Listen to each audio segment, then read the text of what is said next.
Prašymę buvau parašius, kad būtų mergaitė 3 metų.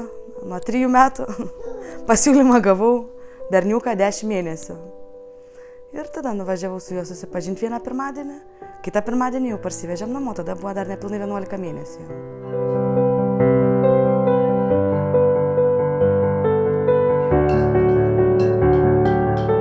Dovana buvo pirmi žingsniai.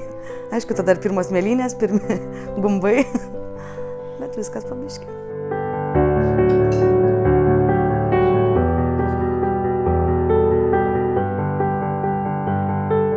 Visi labai bijo to biurokratinio.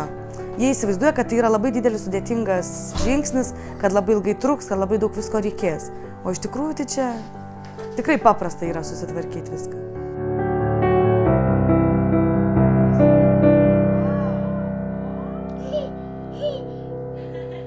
Aš, kadangi savų vaikų dar neturiu, tai nematau skirtumo iš tikrųjų tarp to biologinio ir nebiologinio vaiko. Vaikas kaip vaikas, jisai myli, visko su juo būna ir pasipykstam ir sustaikom, ir paverkiam ir juokiamės ir viskas taip pat kaip ir su visais kitais.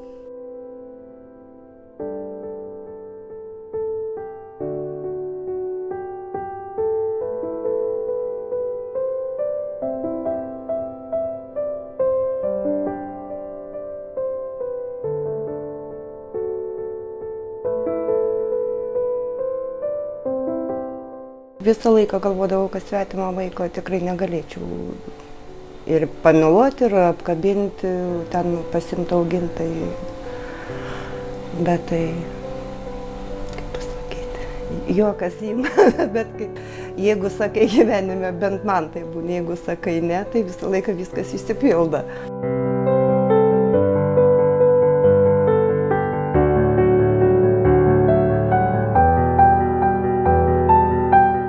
Juokingiausia, kad mes kaip nusprendėm jau čia pradėjom tvarkytis dokumentus, labai užkliūva, kad mes gyvenam nesantuokai, bet dėl vaikų teko viską padaryti.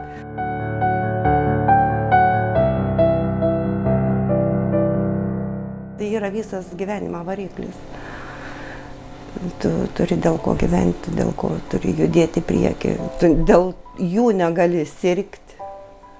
Tu negali nuo jų dėl jų senti, turi ir žaisti, ir ant batutą pašokinėti. Ir pačiai, man atrodo, yra smagiau, kada žinai, kad vaikai auga normaliai. Tai kas, aš jiem mamos tikros tikrai neatstosiu, bet tai bent kažką panašaus į namus.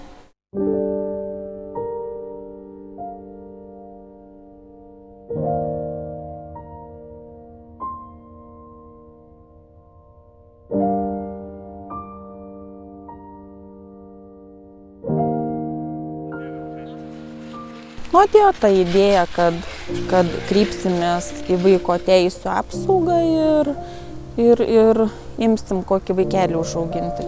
Nes prie savo 2 mes galim užauginti ir dar vieną.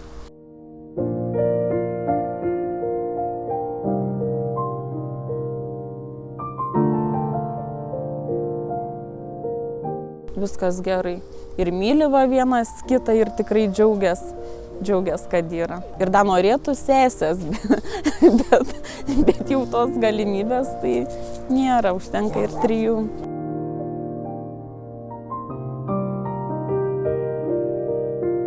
Jis nebuvo užsisklendęs, jis atėjo, mes gražiai pradėjom su juo bendrauti, kalbėtis, taip pat prie žaisliukų tas berniukas ir tikrai. Jis iš karto ir kažkur savaitės bėgė, jis iš viso atsiskleidė visas ir jam čia jau rojus.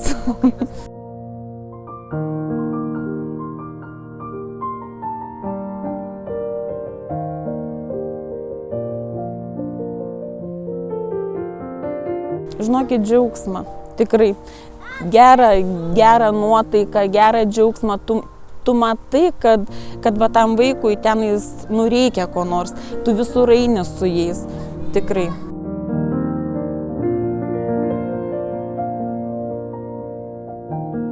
Reikia žmonėm ryžto, apie nieką negalvoti, eiti pirmin, kol jauni, kurie ypač yra jauni, dirbantys žmonės, paimtų, užaugintų ir jokio vargo nebūtų.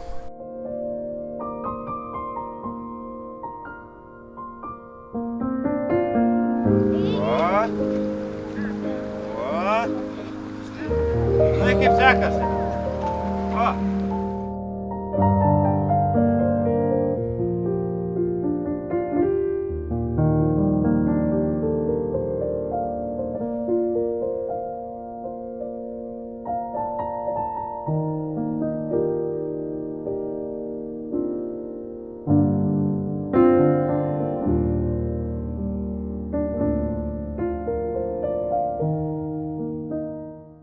Nėra blogų vaikų, yra tik tai tėvų kažkoks aplaidumas, nes vaikai ar gali būti jie blogi.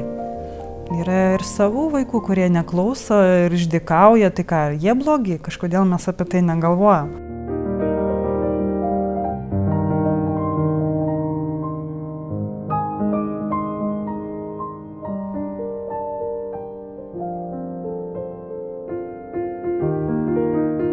Jų namai, jiem yra pati didžiausia dovana, o meilė, į meilę jinai ateis. Kai apkabini vaiką, kai pamatai, kai jo mažos rankutės apsivija aplink tavo kaklą ir jo maža širdelė pradeda, kaip paukštyčio širdelė pradeda plakti šalia tavosios, supranti, kad tas abipusis ryšys yra toks didelis, ir jo tau taip reikia, kad apie tą meilę, apie tą baimę, ar mylėsi ar nemylėsi, tai net negalvoji, ji tiesiog atsiranda savaime.